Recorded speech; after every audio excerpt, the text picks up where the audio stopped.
Ton objectif, c'est de parler comme un natif, ou en tout cas d'arriver très proche de ce niveau. Mais avec qui t'entraîner? Qui est-ce qui peut t'accompagner dans ce voyage? La réponse, les tuteurs de langue. Je ne dis pas ça parce que moi-même je suis tuteur, ok. On peut tout à fait apprendre une langue sans tuteur, c'était mon cas pour l'anglais, mais j'ai utilisé des tuteurs pour l'apprentissage de mon espagnol et je dois quand même t'avouer que c'était un peu un game changer, ok. Hum, Cette vidéo, l'objectif de cette vidéo, c'est absolument pas de faire de la pub pour les tuteurs, etc.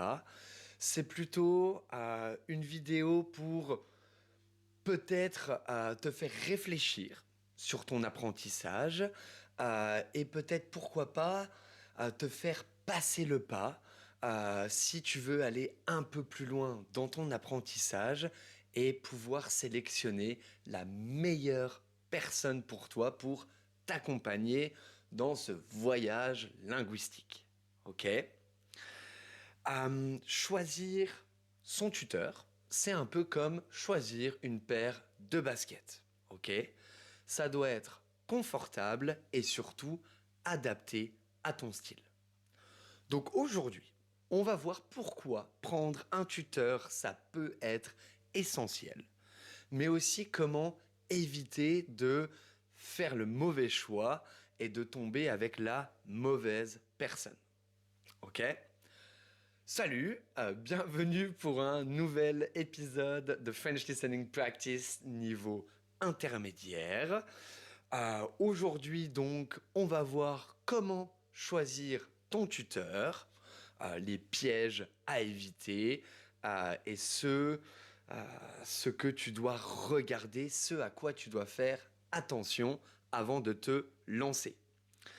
En commentaire, n'hésite pas à dire si toi, tu as un tuteur, si tu penses le faire, si tu penses que c'est une bonne chose, et peut-être raconte-nous si tu as eu une mauvaise expérience avec les tuteurs, parce que ça arrive et un peu plus souvent que ce qu'on pourrait penser, je sais pas, mais ça arrive en tout cas. On commence donc tout de suite avec le premier point. Pourquoi prendre un tuteur peut être une bonne idée? Le premier point qui me vient en tête, c'est la personnalisation. Ok, des cours, des séances que tu vas suivre avec ce tuteur. Un tuteur, il s'adapte à tes besoins spécifiques, à ton niveau et à tes envies. Il ne suit pas, ce n'est pas un programme standard où les étudiants doivent s'adapter au programme. C'est l'inverse, c'est le programme qui s'adapte à l'étudiant. Tout est sur mesure. Et ça donne une valeur, une qualité incroyable aux cours, aux sessions avec un tuteur. Le deuxième point, c'est le feedback immédiat. Avoir quelqu'un pour te corriger en direct, c'est vraiment la clé pour éviter de prendre des mauvaises habitudes. Ok? Ça, c'est quelque chose qui est arrivé à tous mes étudiants, 100%, et à moi-même, je ne sais pas combien de fois. Tu commences à avoir un plutôt bon niveau dans la langue, ok, tout se passe plutôt bien, mais un jour, il y a quelqu'un qui te dit non, mais ça c'est faux, c'est une erreur, on ne dit pas ça comme ça. Et pourtant, ça fait des mois, voire des années, que tu utilises cette phrase, ce verbe, cette structure, alors que c'est faux. L'horreur, ce sentiment, au moment-là, tu as l'impression qu'on t'a menti tout au long de ta vie. C'est horrible, ok. Pour éviter ça, le feedback immédiat, c'est obligatoire. Honnêtement, c'est obligatoire. Ça permet d'avancer très très vite, de corriger tes phrases, etc. d'une manière super naturelle est très efficace. Donc ouais, feedback immédiat. La motivation et la régularité, savoir que quelqu'un t'attend, il n'y a pas à dire, ça te pousse à travailler, à être régulier dans ton travail. Ok? Là, tu n'as plus aucune excuse, en fait, pour ne pas pratiquer. D'accord? La régularité, j'en parle tout le temps dans mes vidéos, c'est vraiment la clé d'apprentissage d'une langue. Ok? Et malheureusement, c'est aussi le point le plus compliqué, le plus dur à tenir dans le temps. Ok? Eh bien, un tuteur, ça va vraiment t'aider, te rendre la tâche beaucoup plus facile. Ok? Donc ce point-là, il ne faut pas le mettre de côté. Il est assez important, en fait. Et évidemment, on a la pratique active. Ok? Là, on oublie les leçons théoriques, les grands tableaux, les tableaux de grammaire, conjugaison, etc. C'est un vrai échange que tu as. Et ça, c'est quand même, c'est génial. Quand on parle une langue, pouvoir utiliser le vocabulaire que tu as appris, l'expression que tu as entendue dans une vidéo YouTube, et pouvoir tester tout ça dans des situations presque réelles. Ok, là on est très très proche de la vie réelle, de ce qui va se passer en France, etc. Ça n'a pas de prix. Ok, vraiment.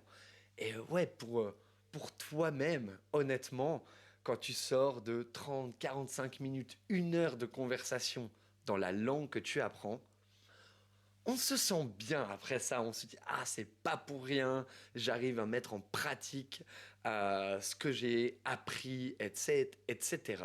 Pardon. Donc vraiment, un autre point pour les tuteurs. Le point numéro 2, j'ai envie de parler des erreurs fréquentes que les étudiants font quand ils choisissent un tuteur. Ok? Il y a quelques idées reçues là-dessus. Un tuteur ou un prof de français, hein. Vraiment, là, je mets tout le monde dans le même panier. Il y a des idées reçues qu'il faut absolument éviter, ou du moins qu'il faut avoir en tête au moment de choisir ton tuteur. Première erreur ultra fréquente, penser que tous les natifs sont des bons profs. Ça, c'est un mythe, vraiment. Parler une langue, ça ne fait pas de toi un pédagogue, un bon prof, un bon communicant. Ok? Donc vraiment, c'est pas parce que quelqu'un est natif dans la langue que ça va être un bon prof pour toi. Ok? Il y a qu'à regarder un peu les applications d'échange de langue, etc. En général, c'est très difficile de trouver quelqu'un qui peut nous donner des bonnes corrections, qui sait trouver le juste équilibre entre laisser parler, corriger, couper la parole, etc. Donc attention à ça. Deuxième erreur, choisir uniquement en fonction du prix. Là, c'est assez difficile parce que en fonction de euh, où tu cherches ton tuteur, est-ce que c'est des cours privés, est-ce que c'est en ligne, etc., les prix, ils changent beaucoup. Ce que je veux dire par là, c'est que prix élevé ne veut pas dire leçon, session de qualité. Et l'inverse est aussi vrai. Prix assez bas ne veut pas dire mauvaise qualité du tuteur. Ok? Là, il faut vraiment faire attention à ça. Il faut tester. Et après tout, fixe-toi un budget. Et si tu ne veux pas dépasser ce budget, eh bien, voilà, tu choisiras parmi les tuteurs qui rentrent dans ton budget. Ok? Mais ne va pas forcément au plus cher et ne va pas forcément au moins cher. C'est tout ce que je veux dire ici. La troisième erreur, ok, et ça c'est un point ultra important pour moi, peut-être même le plus important quand tu choisis ton tuteur. L'erreur, c'est de négliger la compatibilité humaine. Ok? C'est fondamental d'être à l'aise avec ton tuteur. Ok? Il faut qu'il y ait une vibe entre toi et ton tuteur. Si tu n'oses pas poser de questions, que tu n'as aucune connexion avec ton tuteur, c'est dommage et tu vas passer à côté de ton expérience, en fait. Parce que, ouais, un tuteur, c'est quelqu'un avec qui tu vas partager, échanger, parler de ta vie, de ce que tu as fait, etc. S'il n'y a aucune réponse en face de toi, si la personne n'est pas intéressée, et vice-versa, si toi, quand ton tuteur te raconte quelque chose, etc., tu le trouves super ennuyeux, ça va pas marcher. Ok. La plupart de mes étudiants, je les vois 1 ou 2 fois par semaine, depuis des années, pour certains. Je les vois plus que mes propres amis. Ok? Imagine à quel point ce serait chiant pour moi et pour les étudiants aussi si on n'avait aucune connexion ou aucune compatibilité humaine entre nous. Donc, ne néglige surtout pas ce point. Et la dernière erreur, ce serait de ne pas fixer tes objectifs. C'est pas pareil si tu veux apprendre le français pour ton job, pour partir en voyage, pour un examen, etc. Clarifie tes objectifs avant de choisir ton tuteur.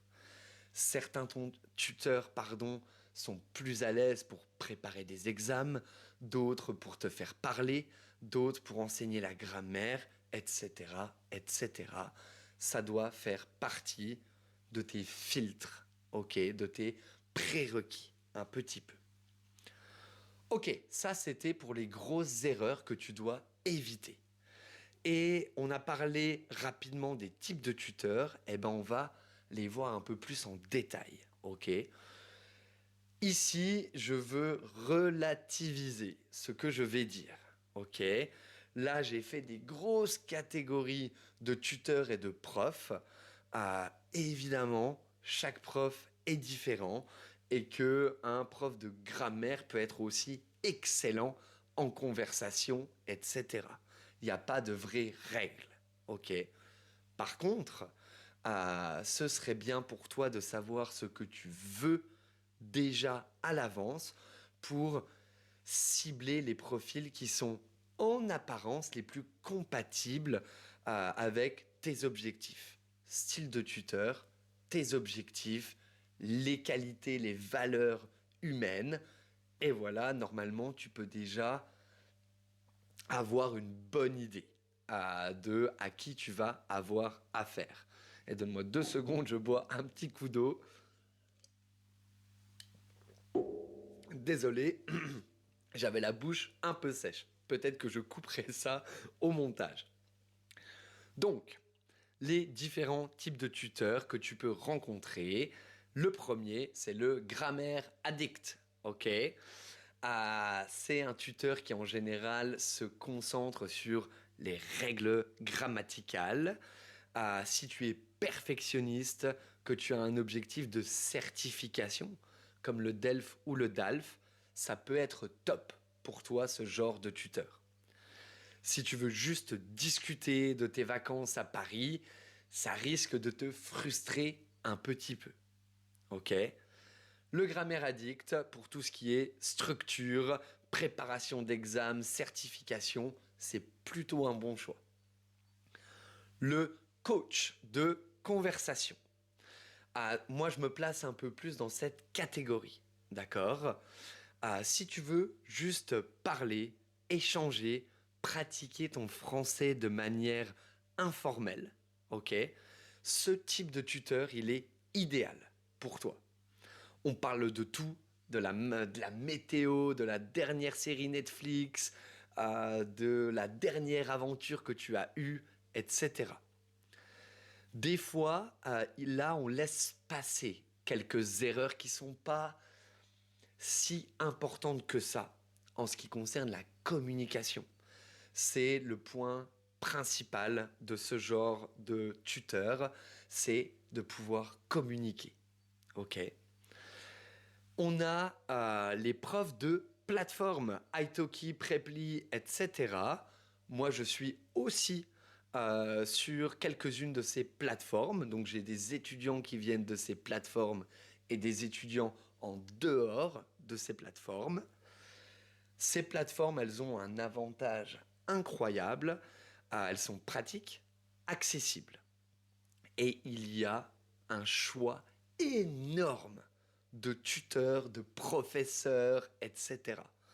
Vraiment, si tu ne sais pas où regarder, etc., va sur ces plateformes. Euh, Tu peux voir les vidéos des professeurs, leur style d'enseignement, etc. C'est génial pour trouver tes premiers tuteurs. Ok. Ces tuteurs-là, ils peuvent être excellents, vraiment d'excellents tuteurs avec des années d'expérience. Mais il y en a aussi beaucoup qui sont un peu moins expérimentés. Ok.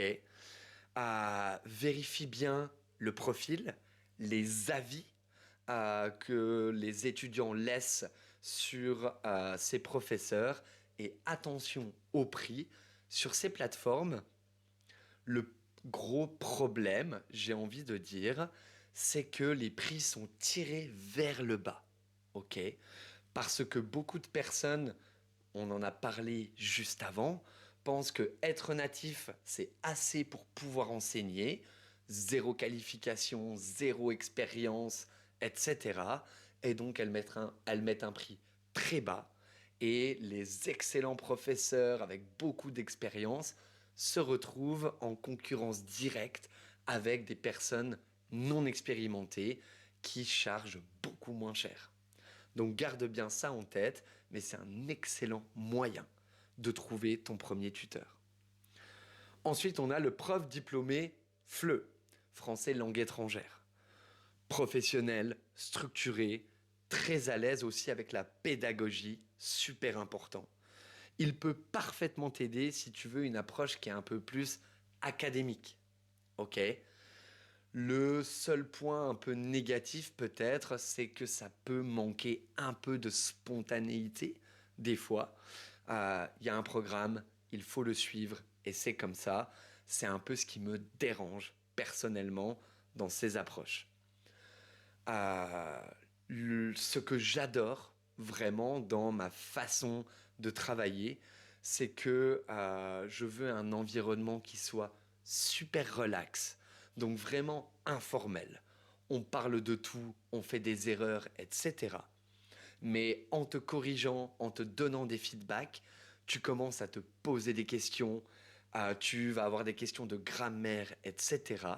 Et c'est là où c'est important, c'est mon avis, évidemment, d'avoir aussi des bonnes bases de grammaire, être structuré et savoir où tu vas. Même si ça peut te paraître comme une conversation très informelle, un bon tuteur, il doit savoir où il t'emmène, te faire essayer d'utiliser des structures de phrases, du vocabulaire particulier et avoir ces leçons de grammaire bien prêtes pour t'expliquer le moment venu. Ok. Pourquoi est-ce qu'on dit ça? Pourquoi est-ce que c'est cette structure et pas une autre? Voilà. Le dernier type de tuteur que tu peux rencontrer, c'est, on en a déjà un petit peu parlé, le natif, super sympa, mais pas pédagogue du tout. C'est un peu le danger, il va te parler, tu le comprends, mais la méthode d'enseignement, elle peut être un peu inexistante. Ok. Donc c'est cool pour pratiquer, c'est clair, pour améliorer, te corriger et avancer efficacement dans ton apprentissage. Je suis un petit peu moins sûr de ça. Ok. Donc voilà, lequel te correspond le mieux, c'est à toi de décider, ok, en fonction de tes objectifs et surtout de ton style d'apprentissage, de la personne que tu es. Il n'y a pas de mauvaise ou de bonne réponse ici, vraiment. Et aussi, ça peut être une excellente idée de combiner un peu les tuteurs. À un moment dans ton apprentissage, tu sens que tu as envie de parler plus que d'apprendre de la grammaire. Prends un prof, un tuteur de conversation. Tu sens que tu commences à stagner, il y a des structures que tu ne comprends pas. Tourne-toi vers un prof de grammaire, ce genre de choses. Ok? Maintenant, je suis sûr que tu dois avoir quelques petites questions. Ok?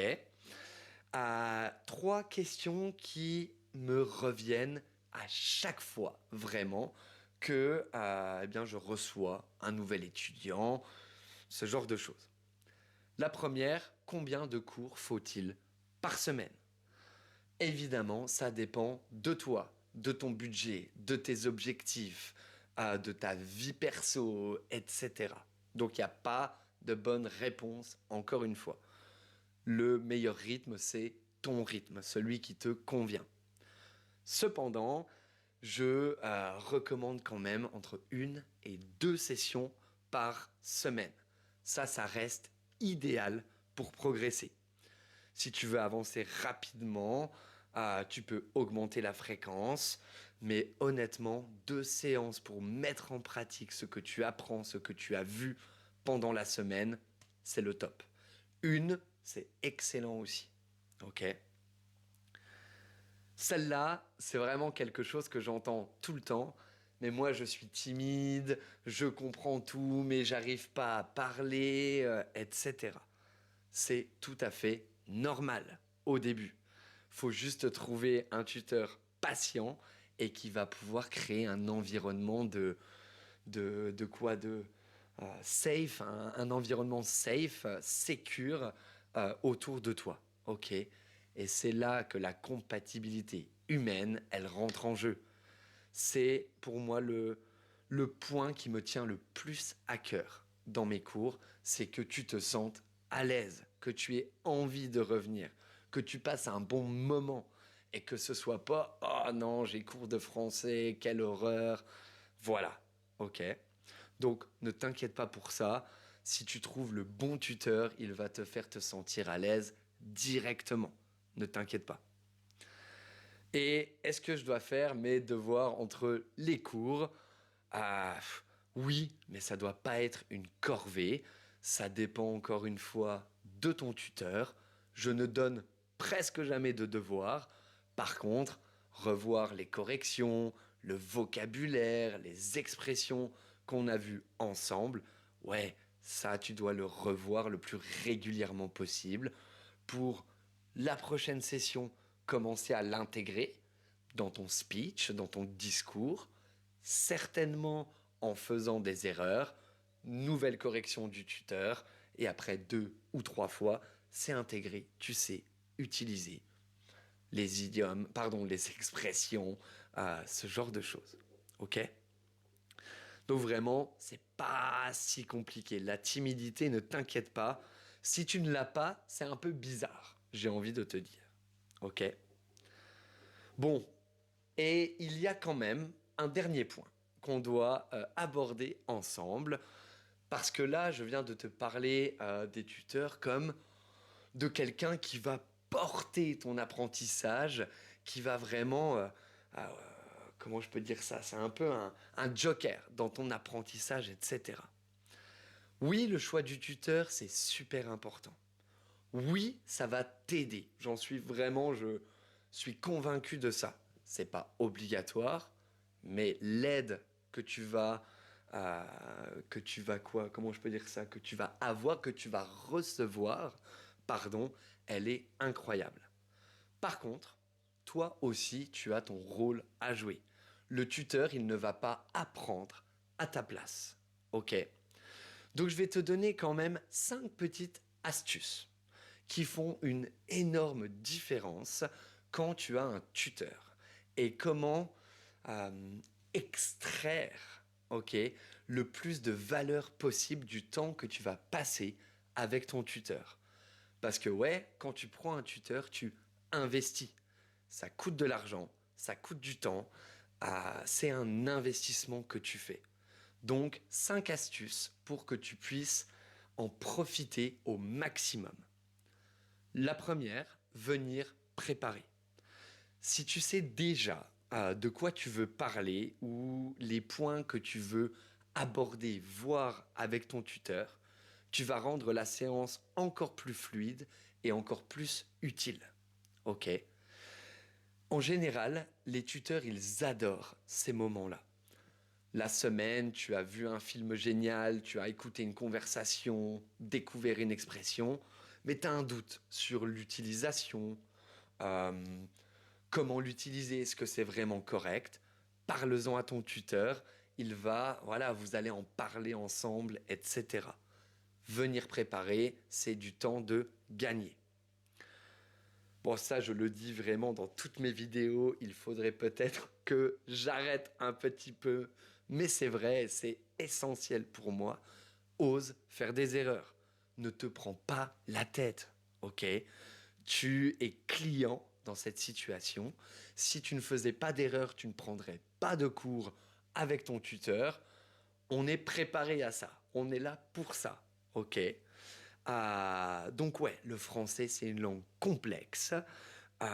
Ton tuteur, il va être là pour te corriger sans te juger. Il n'y a pas de jugement, ok? Donc n'aie pas peur de ça. L'important, c'est vraiment de tenter et d'apprendre en faisant tes erreurs. On le répète encore et encore. Troisième astuce, pose des questions. Un bon tuteur, il est là pour répondre à toutes les questions que tu as sur la langue. Ok? Là, on parle même pas de intelligence, de culture, etc. C'est un truc complètement nouveau, une langue étrangère. Ok? Tu as des questions, peu importe laquelle, pose-la. Ok? Même les plus stupides ou ce genre de choses. Ok? Si tu n'oses pas demander, tu vas rester bloqué. Personnellement, j'adore quand en pleine séance, quelqu'un s'arrête en train de parler, etc. Il dit, mais attends, pourquoi est-ce qu'il y a ça, etc. Ça prouve que l'enseignement marche, que tu as fait fonctionner ton cerveau et tu es en train d'apprendre, d'assimiler plusieurs concepts, etc. Pose des questions. La dernière astuce que je peux te donner, c'est d'être honnête avec ton tuteur. Dis-lui ce que tu aimes, dis-lui ce que tu n'aimes pas. Si tu veux plus de grammaire, plus de conversation, plus de lecture, fais-le lui savoir. Ok? Ça rend le cours beaucoup plus efficace. Comme je te l'ai dit, la plupart des tuteurs, ils sont là pour s'adapter à toi. Ok? Donc sois cash, dis ce que tu aimes, ce que tu n'aimes pas, pourquoi tu es là, et tu vas voir que normalement le tuteur, il va s'adapter complètement à tes besoins. Ok? Voilà, c'est tout. Ça me paraissait être une vidéo assez intéressante et assez importante. Si ça a pu te faire réfléchir sur peut-être que je vais prendre un tuteur, eh bien tant mieux. Si tu as déjà un tuteur, mais que je sais pas, si ça peut te faire réfléchir simplement sur ton apprentissage, c'est déjà quelque chose d'excellent. Merci d'avoir regardé cette vidéo. Si ça t'a plu, tu mets un like. Tu n'oublies pas de t'abonner pour ne pas louper les prochaines vidéos. Raconte-nous ton expérience en commentaire. Et si tu as des questions, n'hésite pas, j'y répondrai avec plaisir. Est-ce que j'ai oublié quelque chose? Est-ce que j'ai oublié quelque chose? Non, franchement, ça me paraît être plutôt pas mal. N'oublie pas de privilégier la connexion humaine et la vibe avec ton tuteur, parce que ça va certainement devenir un ami ou quelqu'un que tu vas voir régulièrement pendant longtemps. Donc ça, c'est super important. Allez, je te laisse tranquille. Merci beaucoup. Tu prends soin de toi. À la prochaine. Ciao.